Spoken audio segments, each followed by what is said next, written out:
For thousands of years, mankind has questioned the existence of extraterrestrial life in our universe. Sooner or later, we're going to see some kind of signs of extraterrestrial life. We need to prepare.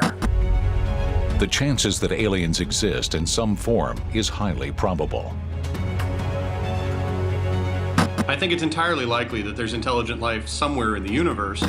Today, astronomers are already sending messages into space. But what if these messages are perceived as threats and aliens believe humans are the enemy? If they arrived as conquerors, it could be the end of planet Earth as we know it. Is an invasion inevitable? This is an alien attack. It would be like Godzilla meeting Bambi.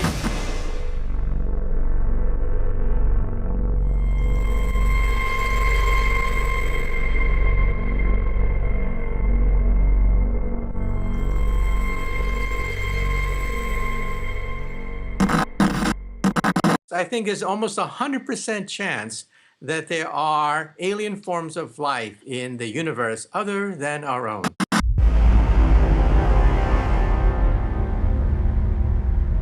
If extraterrestrials exist, they would come from the far edges of the universe. Their vast spacecrafts may already be en route to our world, and there is no way to know when they will arrive. Many think that this scenario is possible, including researcher Nick Pope, who has worked with the British Ministry of Defense to investigate UFO sightings. There's no reason why intelligent extraterrestrials couldn't already have started their journey. It could be a year's time, it could be a month, it could be a week, they could arrive later today.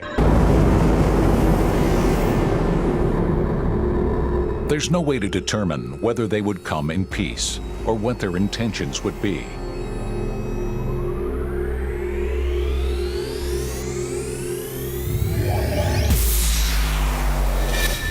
Extraterrestrial contact with our planet would change life as we know it.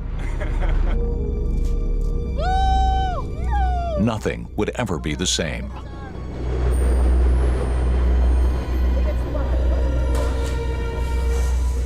Ah, surprise!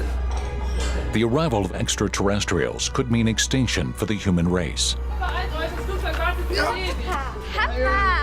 It's impossible to know exactly what would happen, but scientist Ben Moore thinks it comes down to two basic principles. If alien life came here, they would be coming because they were curious or because they were unfriendly. Our Earth is just a mere speck in a massive universe. Statistically, scientists believe that this may mean that there could be millions of other civilizations like ours out there. The Earth orbits the Sun just like 7 other planets. But our Sun is not unique. It is only one of more than 100 other billion bright stars in our galaxy, the Milky Way. And even the Milky Way is just one of 1 trillion more galaxies.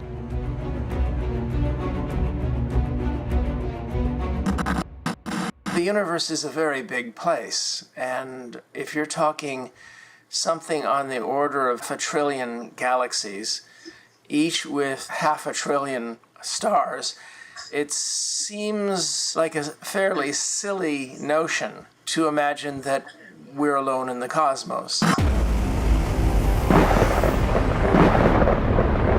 Some scientists believe it is only a matter of time before aliens finally reach Earth. Tiens, ouvre le vin.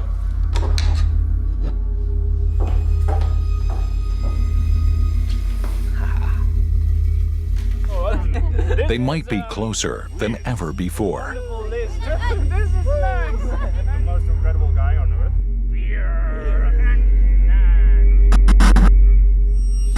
If there is life, intelligent life, other civilizations in our small part of the galaxy, we will find them in just half a dozen years or so.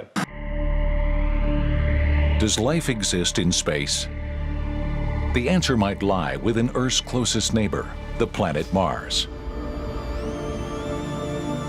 Located over 34 million miles from Earth, researchers speculate that Mars is a planet that could support extraterrestrial life. In this infinite universe, the chances are that the same chemical processes that gave rise to life will have arisen many, many times elsewhere. One place that we might find life is within our own solar system. There are suggestions, for example, that there's microbial life on Mars. In 2003, ESA sent the Mars Express probe to the Red Planet. Its mission: find water, the basic substance of life on Earth.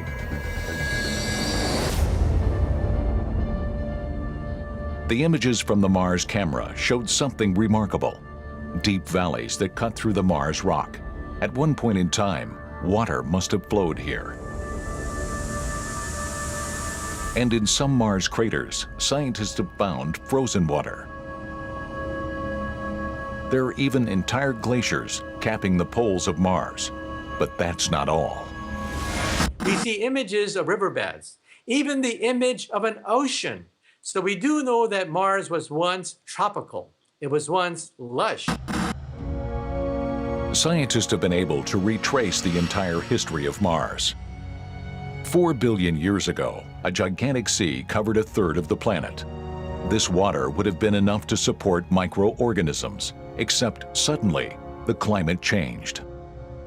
And for some reason, Mars lost its atmosphere and cooled down, and the water evaporated or became frozen within the surface soil. It may have had life in the past.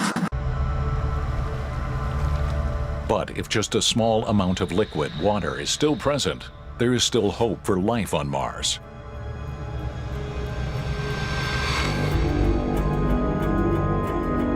A recent promising sign: strange grooves on the slopes of Mars. These features can occur when water liquefies in the soil and rock slides back over it. Hiding under the barren surface of this planet, there might still be liquid water, water that could mean life. Except on Mars, temperatures can drop as low as -121 degrees Fahrenheit. With no atmospheric protection, dangerous cosmic rays can directly strike the planet's surface. Is it even possible for life to survive in these conditions? To discover extraterrestrial life, to find out that we're not alone in the cosmos, it would be one of the biggest, if not the single biggest, discovery of all time. Papa, guck doch mal, ich mache ein Video. Und pass schön auf Mama auf, ja? Extraterrestrial arrival would be a sudden and shocking event. No one would be ready. Our vulnerable planet could be attacked by hostile invaders.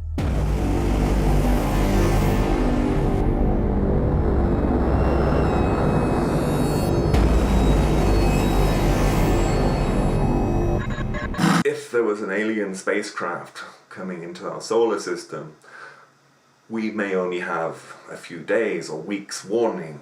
They would be very hard to see. To answer the age-old question of existence of life on Mars, scientists take a deeper look at a continent on Earth that can mimic Mars' icy climate: Antarctica. Researchers from the German Aerospace Center are looking for extremophilic organisms, microorganisms that can handle the harshest cold.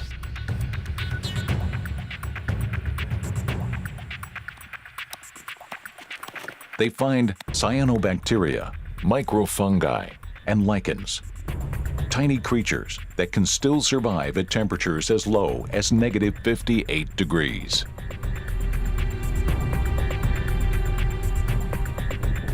These extremophilic organisms clearly show us that life can exist in the most unbelievable places.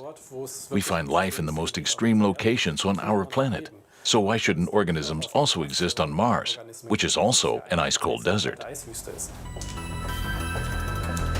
At his lab in Berlin, Jean-Pierre de Vera needs to test whether these organisms from Antarctica can cope with even more extreme conditions.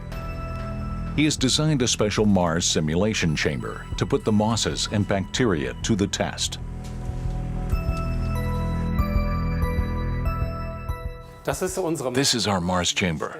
We've made it as close as possible to the condition of Mars. These temperatures go extremely low, -58 to -103 degrees Fahrenheit. To match the paper-thin atmosphere on Mars, the pressure is dropped to 6 millibars. Air on Earth contains less than 1% carbon dioxide. The air in this chamber is almost 96% carbon dioxide.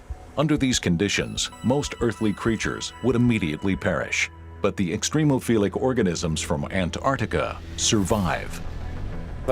So far, what I've discovered in the Mars chamber has been very surprising.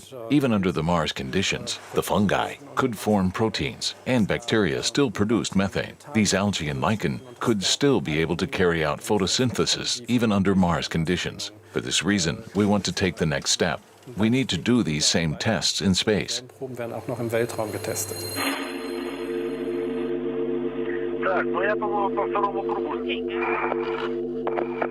To assist with this study, the International Space Station is called into action for this unique experiment. With a risky setup outside, the astronauts assemble an experimental lab on the external surface of the space station. Several hundred samples, including the bacteria, fungi, and mosses, will be exposed to cosmic radiation, orbiting the Earth for over a year. If these organisms can survive in space, they may also have managed to survive on Mars. Life can exist on Mars. Based on the experiments we've done, it's clear that today's Mars is a viable planet. I believe we need to seriously look for life on Mars. Proving simple life exists on Mars would tremendously fuel the greater discussion about intelligent life. Ours will be the generation that makes this literally game-changing discovery that alters everything we know about ourselves and our place in the cosmos.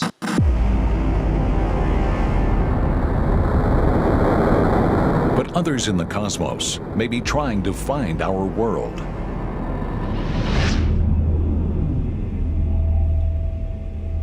Mama, schau mal da. Schatz, ich kann jetzt nicht, ich muss Auto fahren. Da fliegt aber was. Mama, da! There is no way to anticipate where they would land. Their arrival would shock humans.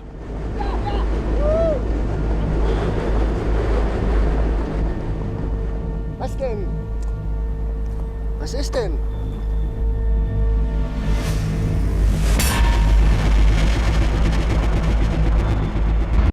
Are they friendly or not? Who knows? I would hope they're friendly, and that first contact would be in a friendly fashion. Humans need to find proof of extraterrestrial existence before they make contact.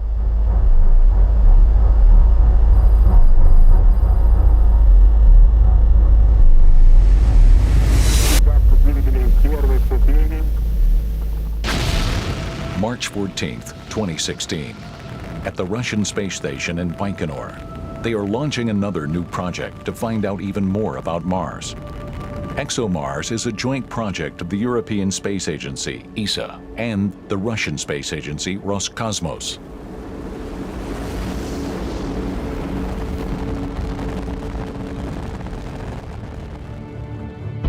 The mission is monitored via ESA's control center in Darmstadt. Flight director Michel Denis makes sure that the probe stays on course. La mission ExoMars a une ambition ExoMars' mission is to find traces of life on Mars. That could be life that used to exist or maybe even still exists today. sur Mars.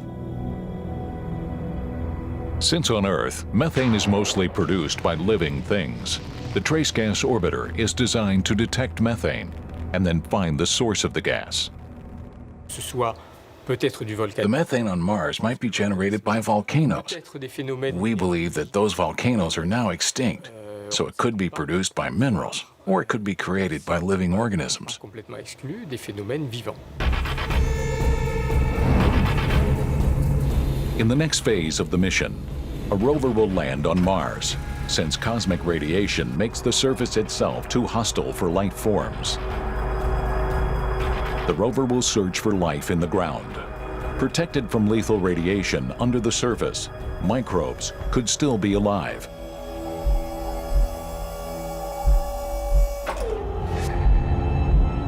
This is the first time in history that a Mars rover will drill 2 meters deep into the planet.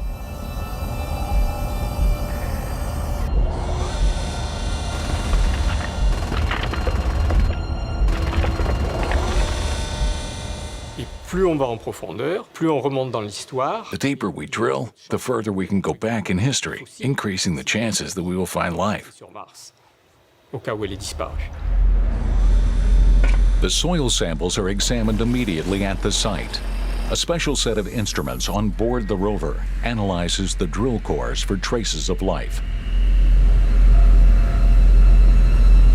But even after all this effort, there is still a chance that Mars may actually be a dead planet. There are still other potentially habitable worlds. The 2 moons orbiting Saturn, Titan and Enceladus, could hold life in the ice that covers them. Gas giant Jupiter also has its own ice moons, Ganymede and Europa. Underneath their ice crusts, they may have oceans of liquid salt water, which could be teeming with life. Our next hot candidates are still in our solar system. We definitely want to look for life on the ice moons. One of these moons is very active, and we can tell that it is spurting out ocean material. That's exactly what we want to see. If something is coming out of the ocean, there could be life in that material. Future missions could finally reveal if there is life in our solar system.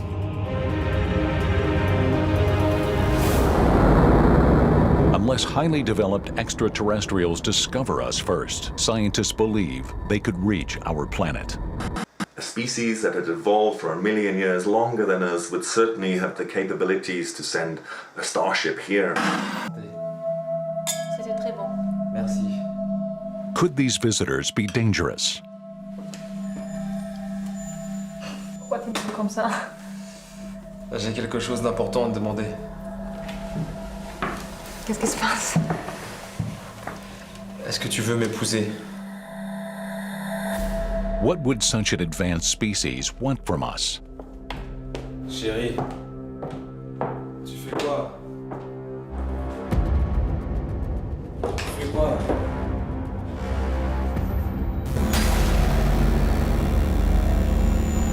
If aliens decided to conquer our Earth, would we even stand a chance? Oh, yeah. Hey! Look at it. Look at Look at it. Look at what? Behind you. If they arrived as conquerors, it could be the end of planet Earth as we know it.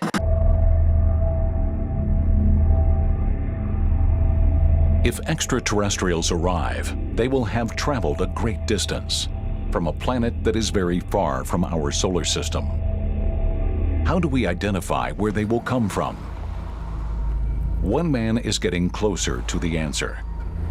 Swiss astronomer Michel Mayor is on his way to an observatory in France. It was here in 1995 that he made a breakthrough discovery.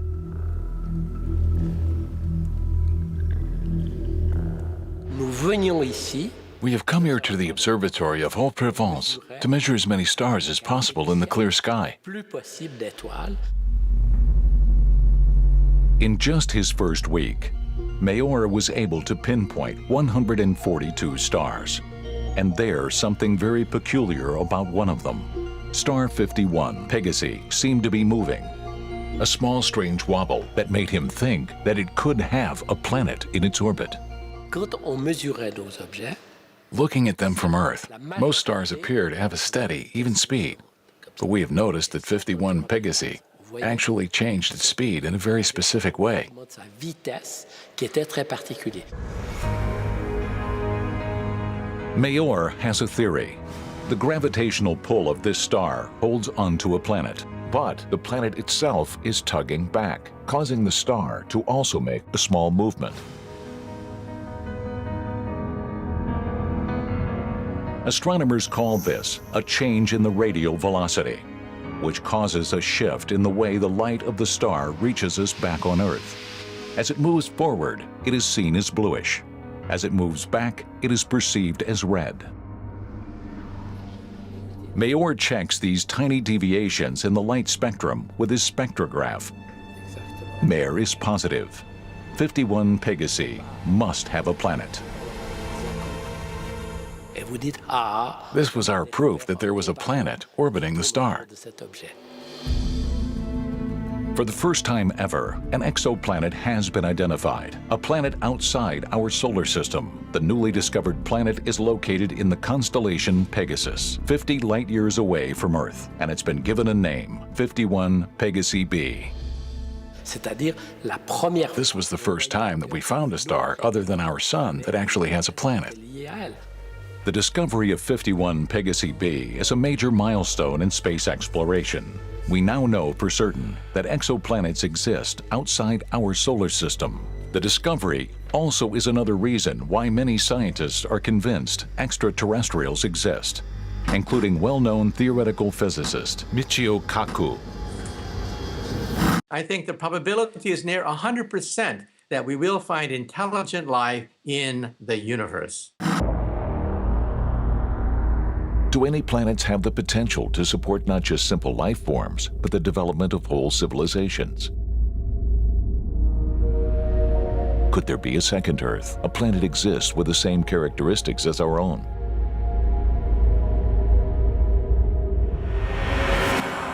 Three, two, engine start, 1, 0, and liftoff of the Delta II rocket with Kepler.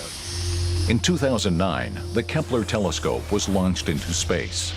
The telescope's main task: fly through space to search for new exoplanets.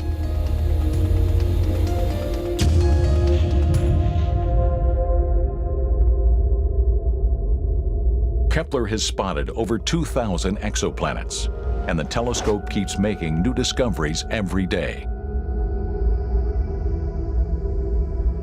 The Kepler satellite has given us a census of the Milky Way galaxy. We know that between 50 to 100% of the stars you see at night have planets going around them. And so the chances that we're the only planet with intelligent life, I think, is very close to zero.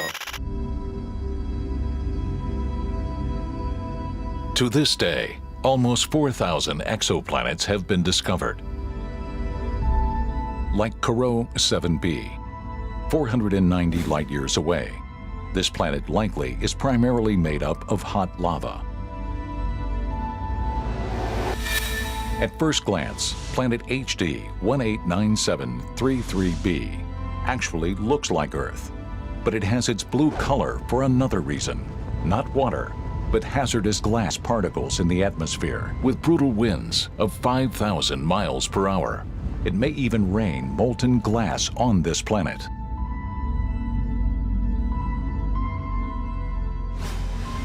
(55 Cancri E) may actually possess a diamond core. The surface is a scorching 3,600 degrees Fahrenheit, and the atmosphere of this exoplanet contains high amounts of a toxic prussic acid. Life as we know it on Earth could not exist here. A shadow Earth, or Earth 2.0. I think that's what we'll be looking at. Alien invaders may come from a place much like a second Earth. Then why would they need to come to ours? Aber da fliegt was. Ja, das ist ein Flugzeug bestimmt. Wir fahren ja auch zum Flughafen. Das sieht aber nicht so aus wie ein Flugzeug. Da! Oh mein Gott, was ist das denn? Oh mein Gott.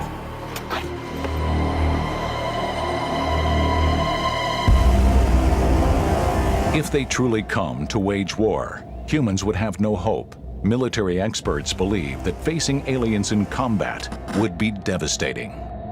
If an alien civilization has the ability to cross interstellar space to reach Earth, they undoubtedly have advanced technology. If their civilizations are more advanced than our own, how can we prepare for contact?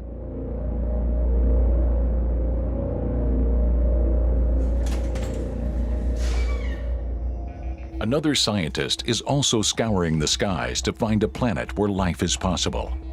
Heike Rauer is an astrophysicist at the German Aerospace Center. The big goal we have is to find planets that are similar to our Earth, habitable ones where we might be able to find life. Heike Rauer knows the key is to find planets with a solid surface and water, the two attributes that seem to go hand in hand with the existence of intelligent life. If I push the Earth closer to the Sun, it would get hotter. Some oceans would evaporate, and then we would have a planet that was not inhabitable. And if I push the Earth farther away from the Sun, it would be so cold that the water would freeze and we would just have an ice planet. Our planet wouldn't be habitable then either. So there's a specific ideal distance from the Sun. We call this area the habitable zone. This habitable zone is the only place where life can develop. But for that to happen, the planet also needs an atmosphere. Like the thin gas layer, which also surrounds our Earth, protecting life from the lethal UV radiation emanating from stars, including our own Sun. The atmosphere is also crucial, of course, because we breathe, and we need the oxygen from our atmosphere to live, so a planet must also have the right kind of atmosphere.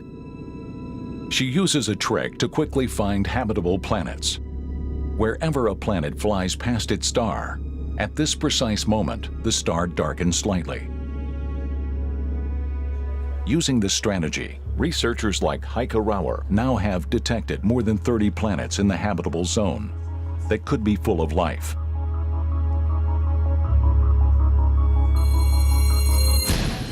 One planet looks particularly promising to researchers. Kepler 452b, a planet 1,400 light-years away in the constellation Cygnus. This planet is amazingly similar to Earth.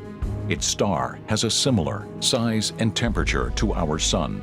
For a round trip around the star, it takes 385 days, just a little longer than our Earth's orbit, and the distance to the star is just right.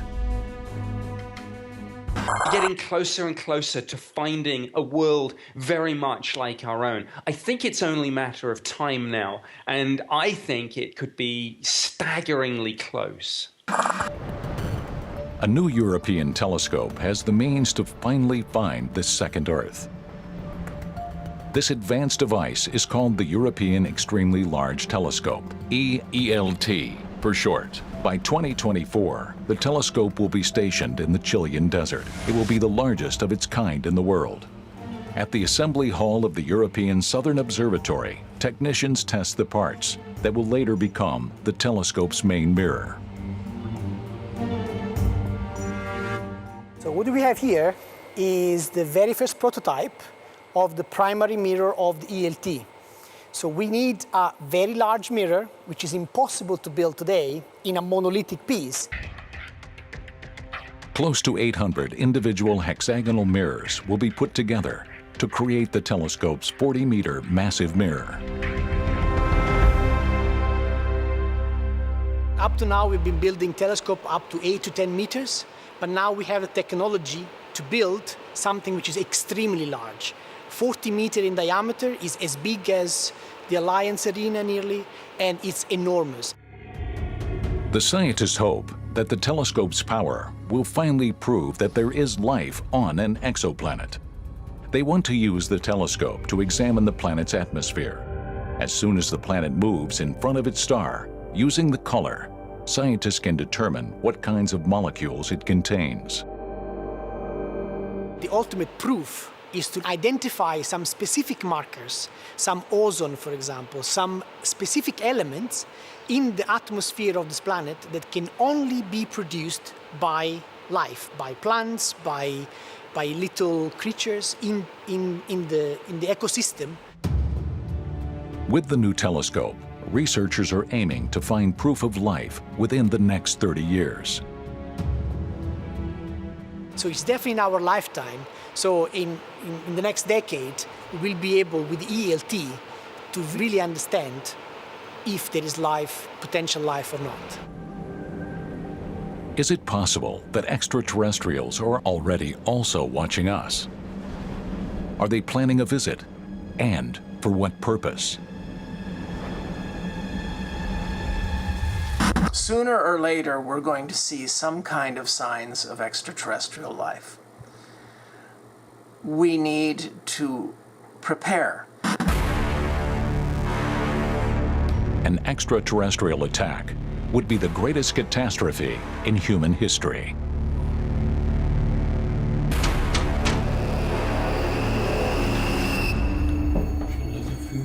C'est la fin du monde. Vas-y, casse-toi, toi. C'est la fin du monde. Is life out there like on Earth? It probably shares some of those characteristics that life on Earth has. Is there any way to predict what the invaders will look like? Some researchers believe that aliens might be extremely similar to us. I think there's a great chance that some extraterrestrials would look exactly like us. So, for example, eyes are very useful, legs are very useful for mobility. Those things may be present elsewhere in the universe. So I would not rule out some extraterrestrials being indistinguishable from human beings. Different environmental conditions could mean that life from other planets would look drastically different. These organisms would need to endure extreme heat or extreme cold. If they came from a planet with stronger gravitational forces, extraterrestrials may have adapted and developed massive muscle to fight against gravity's pull. Small, compact creatures would have the advantage on this type of planet. Or a planet with less gravity. Aliens would need much less muscle to move around. Their planet could be populated by thin giants. All life on Earth is made up of carbon and water. But in another world, it's possible that life developed from entirely different chemical elements. On Saturn's moon, for example, there may be no liquid water, but there are still other building blocks that could be combined to form life. So creatures on Titan could use ethane or methane as a liquid instead of water. Then the building block would probably be silicon instead of carbon. And those creatures might breathe in hydrogen instead of oxygen. So life could be very alien on that world. There's also the possibility that the visitors will not be actually alive. Aliens could potentially send their own intelligent machines into space. When we actually meet them in person, they may already have bioengineering and artificial intelligence. So don't be shocked to find that they're part robotic and part biological. Many scientists think that it's entirely plausible that aliens have developed advanced spacecraft capable of reaching Earth. Yes, it's perfectly possible to do interstellar travel. It just takes a lot of effort and a lot of money to develop such a spacecraft. The universe to a completely new level. A journey through the stars is already within reach. Russian millionaire Yuri Milner has invested $100 million into the U.S. Breakthrough Initiatives project. And others are on board, including astronaut Frank Drake and even star physicist Stephen Hawking. It's time to commit to finding the answer to search for life beyond Earth. It is important to us to know if we are alone in the dark. The plan is to visit our neighboring star system, Alpha Centauri, only 4.2 light years away from Earth. Scientists have discovered that in this system, the red dwarf star Proxima Centauri is orbited by an Earth-like planet. Proxima b sits perfectly in the habitable zone, making the planet a prime candidate for harboring extraterrestrial life. But it would take an unmanned probe 32,000 years to reach Proxima b. Milner and Hawking believe we need a mini-probe, which will be able to make the journey in only 20 years. If the probe weighed only a few grams, it could be equipped with a sail. Extremely powerful lasers on Earth would then be aimed at the sail.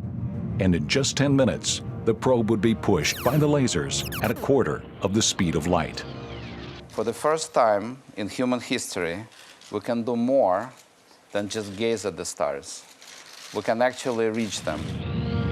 Traveling at a speed of 45,000 miles per second, it would only take the ultralight spaceship 20 years to reach Alpha Centauri.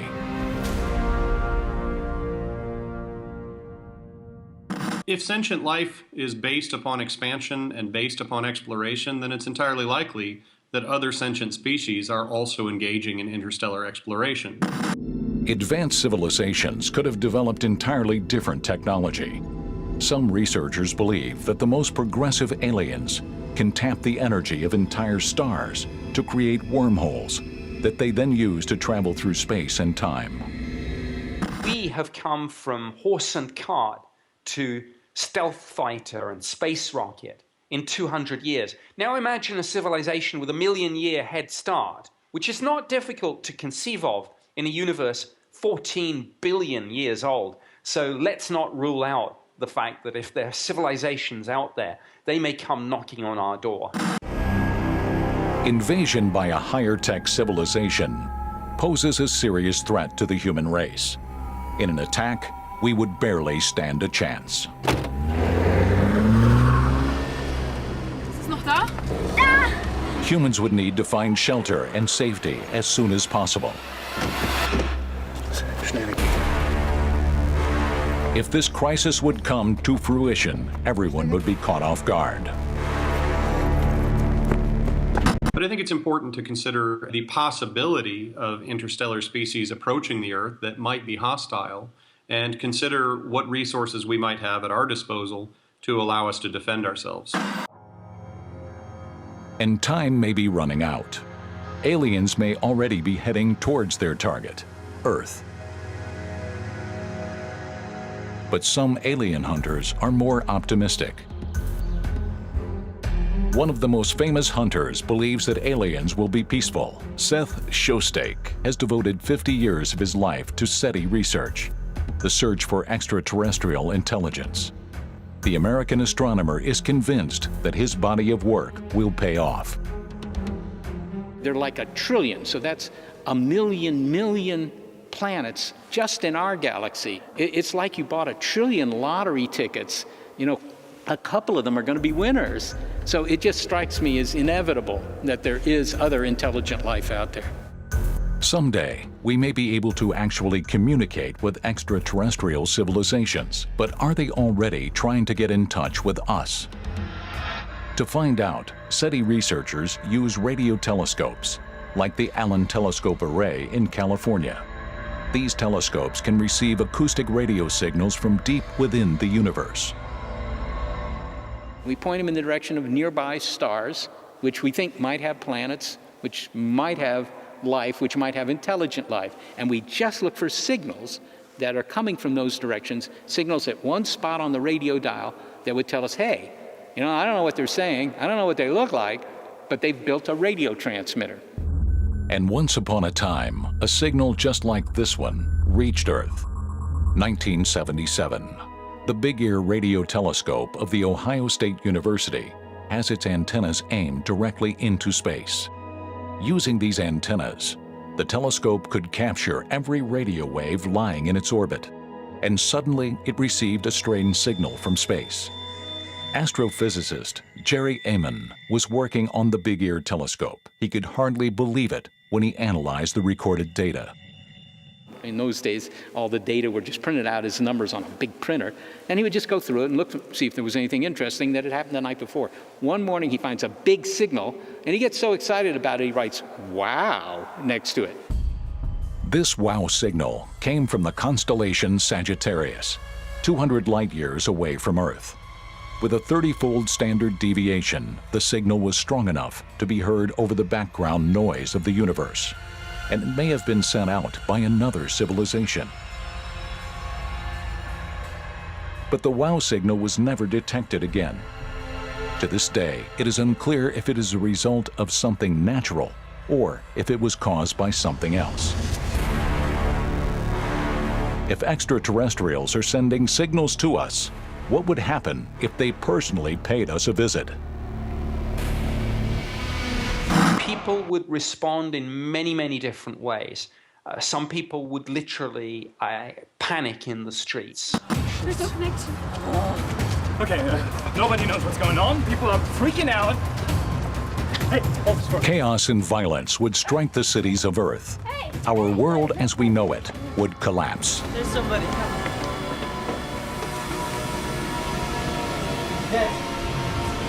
Let's get up here. Please, just go. Fear, shock, panic, anger. It's entirely likely that humans would be terrified. At the SETI Institute in California, Seth Shostak and his colleagues are still looking for recent signals. The astronomers evaluate data from radio telescopes all over the world. To date, they have not found any evidence proving that extraterrestrials exist. Therefore, many scientists criticize SETI search methods. See, we look for radio signals from intelligent planets, but that's looking at the wrong frequency. Why should they use old-fashioned radio to communicate? The alien hunters have not given up. To finally get in touch with extraterrestrials, some SETI researchers think that we should play a more active role in communication. Instead of listening to distant signals, our own messages should be sent into space. If you send to some nearby stars, so they're not terribly far away, 10 light years, 20 light years, then maybe you get a response while you're still alive and can enjoy a response. It would not be the first time that astronomers have sent a message to aliens. In 1977, the Voyager 1 probe made its way into space. Since then, it has reliably sent back data and images from our solar system.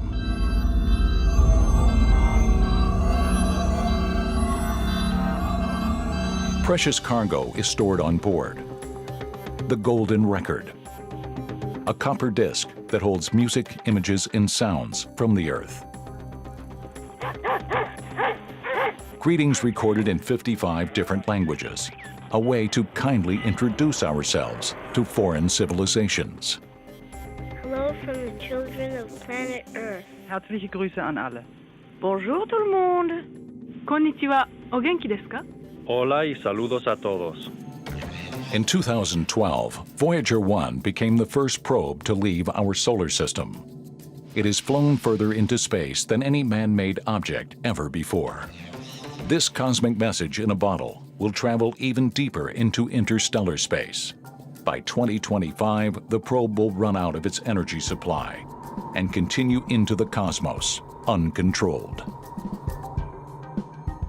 Would the aliens ever find these spacecraft? I don't think so. They're about the size of a Volkswagen Beetle, right? And they're dark, and their transmitters won't be working then. So how are you ever going to find these guys? I mean, it's like, looking for a little bit of flotsam on the Pacific Ocean. You're probably never going to find it. Acoustic signals are already being sent out into space. The most famous signal was the Arecibo message in 1974. The message created by astronomer Frank Drake used binary code to provide information about human biology, the population on Earth, and tell the recipient exactly where the signal originated. So far, we haven't received a reply from aliens. Seth Shostak thinks we need to be thinking bigger. In fact, he wants to offer big data to the aliens. The more information they receive, the better they will understand us. I would send the internet, actually. I would just send everything on the internet. I mean, if you walk down to the beach and you find a message in a bottle and it's one sentence, you may never figure out what that message was about. But if it was, 1,000 books, well, you might figure out a lot more. But others think that these well-meaning messages would make us incalculably more vulnerable.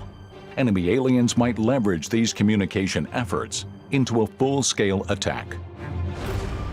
I think it's a rather silly idea to send out powerful beamed messages indicating our presence. Who knows what's out there in our galaxy? It's like being a 4-year-old in the middle of a dark forest. Does she explore and learn the situation? Or does she go running, screaming through the forest saying, "Monsters, hello, everybody, I'm here"? Critics say that stopping these messages is the only way to prevent a human catastrophe. Before proceeding, there needs to be a greater scientific discourse about what these messages should contain and who is allowed to send them. I think we should hold discussions, serious scientific investigations and discussions of the pros and cons before we beam messages into space. Early projects like Yuri Milner's are already underway. For the best message that could be sent to extraterrestrials, a reward of $1 million is up for grabs. Though he previously also warned against sending messages, Stephen Hawking now supports the endeavor. It is time to open our eyes, our ears, and our minds to the cosmos. If extraterrestrials received our signals long ago, now it's too late for us to hide. Any society that could do that, any society that could come here and threaten you, they've got bigger antennas than we do. They can already pick up our television, our airport radars, all sorts of stuff. So we're already telling them we're here. Pandora's box might already be open.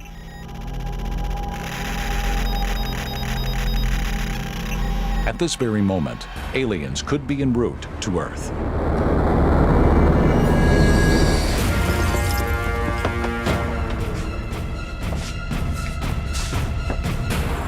Fenster und Türen geschlossen. Die Regierung arbeitet an einem Notfallplan. Das Militär ist in Alarmbereitschaft und bereitet für ein Glück. Und was machen wir jetzt? Keine Angst. Hier sind wir erstmal sicher. If there are more intelligent, more powerful, and therefore more dangerous civilizations out there, we should be very careful about contacting them. These fears are not unfounded. In the history of mankind, when a new country or continent is discovered, it has always ended tragically for those who are conquered. The less technologically advanced culture experienced pain. In some cases, death and extinction. In some cases, slavery. An invasion of militant aliens could end the human species. If the battle begins, those who could hide in time would be the only survivors. Aliens would need a motive to fight Earth.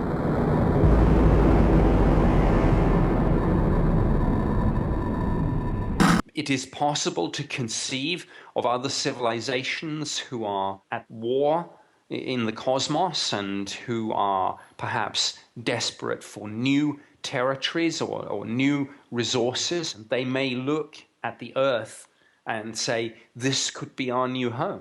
Would universal war with extraterrestrial life be plausible solely for our resources? With so many planets out there orbiting stars that will have water and carbon and all the elements that are on Earth, there's no reason to come to a planet filled with life. This is an alien attack. Wait. Our planet is home to 7 billion people. To aliens, the most interesting resources on Earth might actually be its inhabitants. If they are warlike, it would be like Godzilla meeting Bambi. It would be no contest whatsoever. Is there any way to prepare for this kind of disaster? Space agencies have emergency procedures to respond to dangers like meteorite impacts. Do they also have a plan in case of an alien attack? Scientists and military experts have already thought through what would really happen in an attack situation. An alien civilization approaching Earth as a potential target for conquest is going to first try to eliminate any kind of resistance. The simplest thing they can do to neutralize our weapons is to use the electromagnetic pulse. Without warning, all energy supplies would be shut off. Electronic devices, cars, and telephones would be useless, and humans would be suddenly powerless.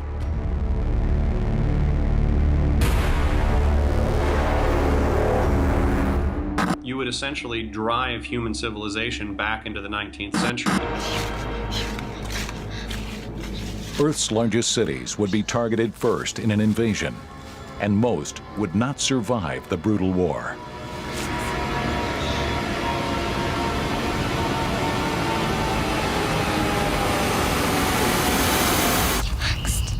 I'm sure that many of the nations of Earth would use nuclear weapons, even on their own soil, as a last resort to try to stop some form of alien invasion.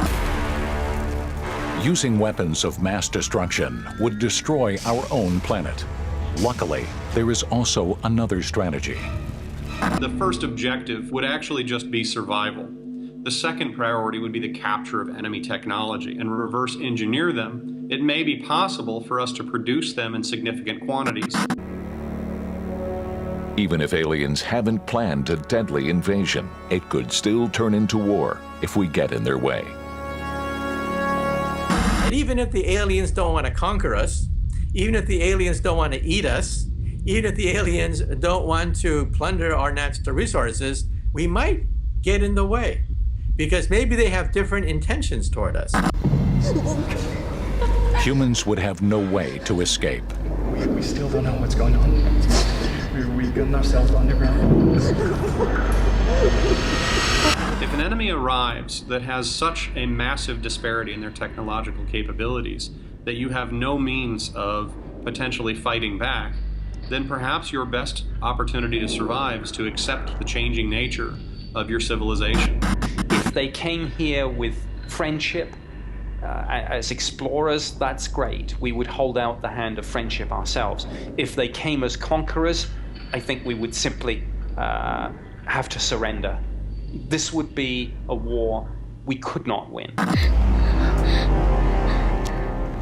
Da ist jemand. Only one thing is for certain. Extraterrestrials' arrival would change our world forever. The only hope is that if they do come, they will come in peace.